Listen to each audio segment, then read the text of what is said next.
Joint parliamentary committee को जो वक्त के बिल पे मिला था, सरकार के द्वारा 44 संशोधन को लेकर के 1995 का जो प्रिंसिपल एक्ट वक्फ का था उसमें 44 संशोधन लेकर के आई थी।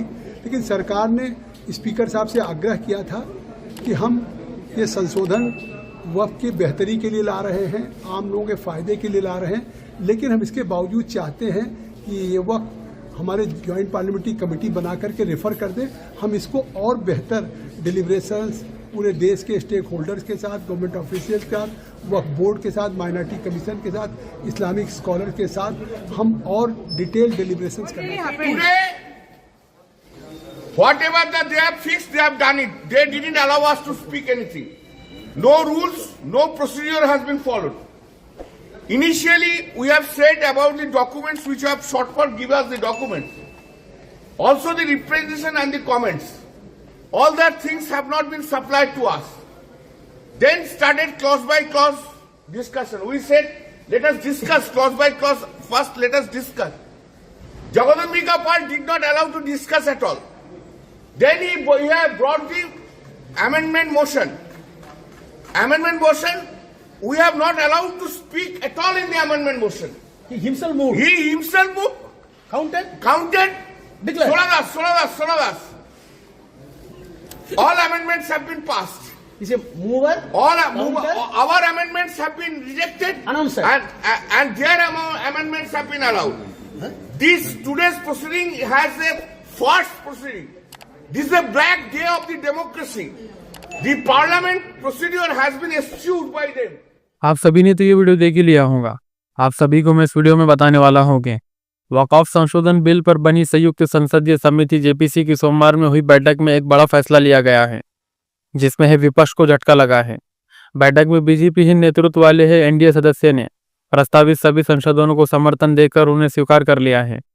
इस कदम के बाद बिल को संसद में पास करने की प्रक्रिया तेज हो सकती है। इस बैठक में शामिल विपक्षी सदस्यों ने बिल को लेकर अपनी आपत्तियां जताई है, लेकिन एनडीए के बहुमत के चलते उनके सुझावों को अस्वीकार कर दिया गया है। यह वक़्फ़ संपत्तियों के अप्रवर्तन और नियंत्रण से संबंधित एक महत्वपूर्ण संशोधन है, जिसका असर व्यापक तौर पर देखा जा सकता है। बैठक में कुल 14 संशोधन पारित किए गए हैं, जिन्हें बीजेपी और एनडीए सदस्य का पूर्ण समर्थन मिला है। वही विपक्ष द्वारा पेश किए गए सभी संशोधन को खारिज कर दिया गया है। जेपीसी के अध्यक्ष जगदम्बिका पाल ने बैठक के बाद कहा है कि समिति द्वारा अपनाए गए संशोधन वक़्फ़ कानून को पहले से ज़्यादा प्रभावी और बेहतर बनाएंगे। उन्होंने ये भी कहा है कि इन संशोधन का उद्देश्य वक़्फ़ संपत्तियों के प्रबंधन में पारदर्शिता और जवाबदेही सुनिश्चित करना है। हालांकि विपक्ष ने इन बदलावों पर असहमति जताई है और आरोप लगाया है कि उनकी आपत्तियों और सुझावों को नज़रअंदाज किया गया। विपक्षी दलों का कहना है कि ये संशोधन कई समुदायों के अधिकारों को प्रभावित करता है। वक़्फ़ संशोधन बिल 2024 की चर्चा के लिए गठित ज्वाइंट पार्लियामेंट्री कमेटी जेपीसी की बैठक में सोमवार को समाप्त हुई। इस बैठक में बीजेपी और एनडीए की सदस्यों द्वारा प्रस्तावित सभी संशोधनों को मंजूरी दे दी गई, जबकि विपक्ष द्वारा पेश किए गए सभी बदलावों को खारिज कर दिया गया। जेपीसी के अध्यक्ष जगदम्बिका पाल ने कहा है कि समिति द्वारा अपनाए गए संशोधन वक़्फ़ कानून को ज़्यादा प्रभावी और बेहतर बनाएंगे। उन्होंने ये भी कहा है कि इन संशोधन का उद्देश्य वक़्फ़ संपत्तियों के प्रबंधन में सुधार और पारदर्शिता सुनिश्चित करना है। गौरतलब है कि वक़्फ़ संशोधन बिल 2024 पर चर्चा के दौरान संसदीय पैनल के सदस्यों ने वक़्फ़ के मौजूदा कानून में 572 संशोधनों का सुझाव दिया था।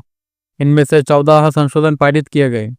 इस बिल का मुख्य उद्देश्य वक़्फ़ संपत्तियों के उपयोग और प्रबंधन से जुड़े विवादों को सुलझाना और वक़्फ़ बोर्डों के अधिकार को स्पष्ट करना है। जेपीसी बैठक के बाद विपक्षी सांसदों ने बैठक की कार्रवाई की कड़ी निंदा की है और समिति अध्यक्ष जगदम्बिका पाल पर लोकतांत्रिक प्रक्रिया को विकृत करने का आरोप लगाया है।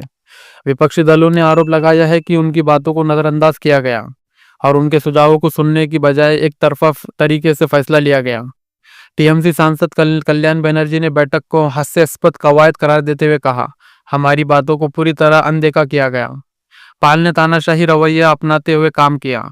ये लोकतांत्रिक प्रक्रिया के मूल सिद्धांतों के खिलाफ है। विपक्ष का कहना है कि वक़्फ़ संशोधन बिल में कुछ प्रावधान समुदायों के अधिकारों और हितों के लिए हानिकारक हो सकते हैं। वही एनडीए का दावा है कि ये संशोधन वक़्फ़ संपत्तियों के प्रबंधन में सुधार लाएंगे और इसे अधिक पारदर्शी बनाएंगे। विपक्ष के आरोपों पर जेपीसी अध्यक्ष जगन बीका पाल ने कड़ी प्रतिक्रिया देते हुए कहा कि पूरी प्रक्रिया पूरी तरह लोकतांत्रिक थी और बहुमत दृष्टिकोण का सम्मान किया गया।